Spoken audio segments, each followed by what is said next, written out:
Back on Halloween, an ISIS-inspired terrorist from Uzbekistan killed 8 people in New York City by driving through a crowd on a bike path.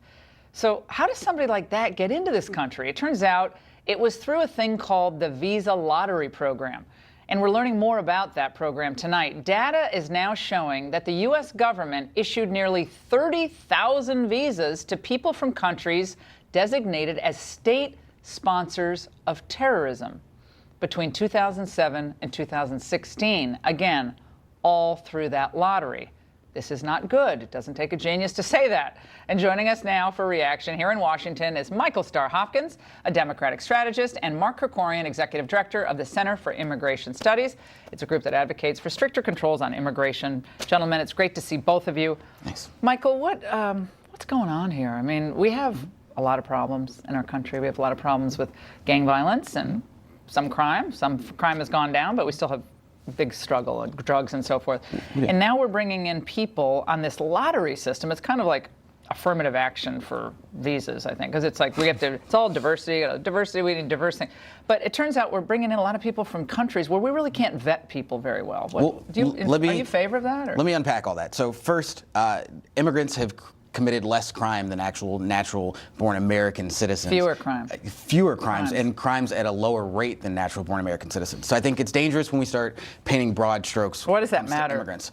Because do you think people have a constitutional right to come into this country? No, but every immigrant who comes here under the diversity waiver, which is 4% of all visas that come into the United States, these people all go through an extensive background check. They all go through. They have to have, a high school diploma. Some have to have bachelor degrees. There's a very specific criteria that they have to meet. And so I think when we start painting people as criminals and things as such, gang members are American citizens. Timothy McVeigh, who killed hundreds of Americans, was an American citizen. You're going back to the old Timothy McVeigh saw. I mean, we can go back to Sutherland, Texas. I think if our issue is, but we already have enough problems with that. I mean, we don't really need to. I'm just saying if we're making take a flyer on other people. If we're making sure that people aren't getting killed, then let's look at Americans before we're looking at people. So we should take a chance on Sudan. Would you trust Sudan's background checks? I mean, if you were to go through Sudanese records, I mean, Sudanese record keeping? Are you kidding me? But we don't have to rely on that. We have the State Department. What are we finding out? We have to go through Sudan.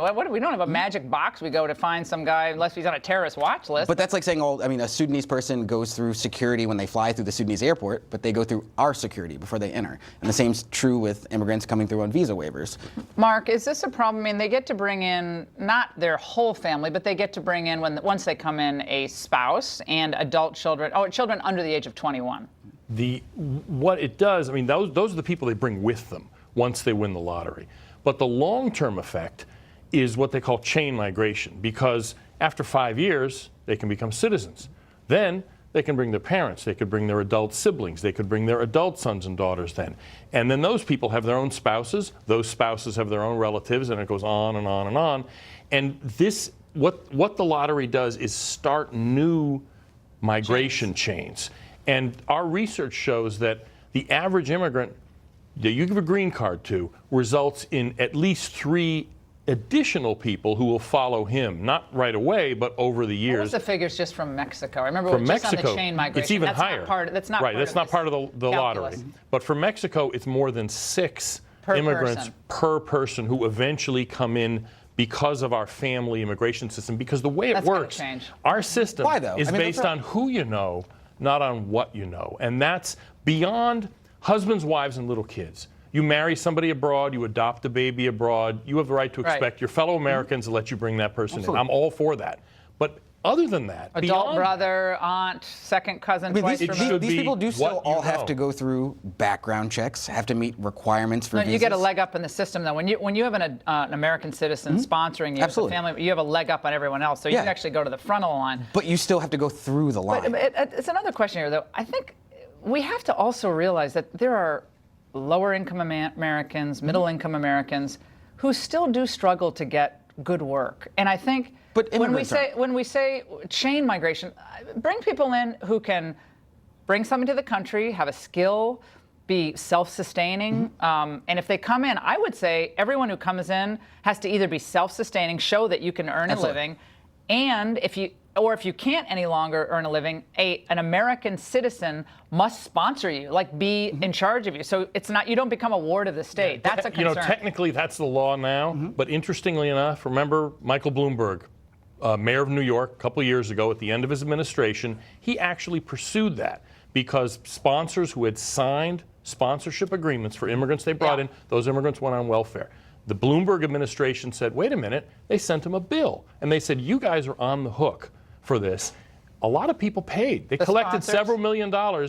And then the de Blasio administration came in and mailed the money back to those people. Gotta love it. The He got fact is, reelected. it doesn't work. We love New York. Because it's not going to be enforced. It does, though. It does work, though. I live in New York, and some of the greatest people in New York aren't people who are American-born. This isn't about whether people are good or bad. Yeah, Immigrants are no better or but worse than but anybody it is, though, else. because we're talking about things like, are immigrants criminals? Are they contributing to society?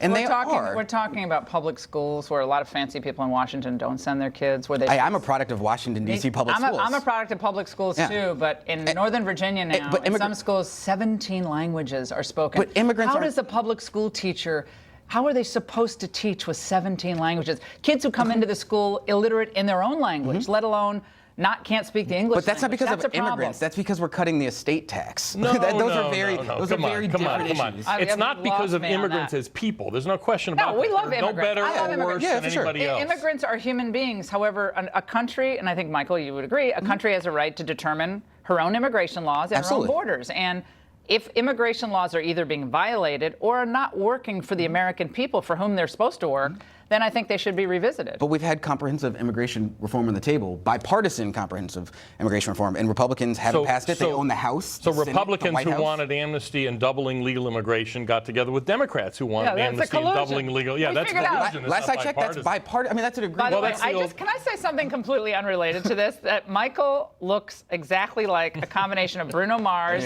and Lenny Kravitz. And I said it before, and I said I'm going to say that on television. Right? Because, It works well at bars. And you said It works well at bars. You get confused for both of them. So See? But Laura's not saying who I look like a combination Krikorian, of. So- you're good on TV and radio. Okay, Adonis. just I enough think you got it. of the compliments for both of you. Thank you so much. And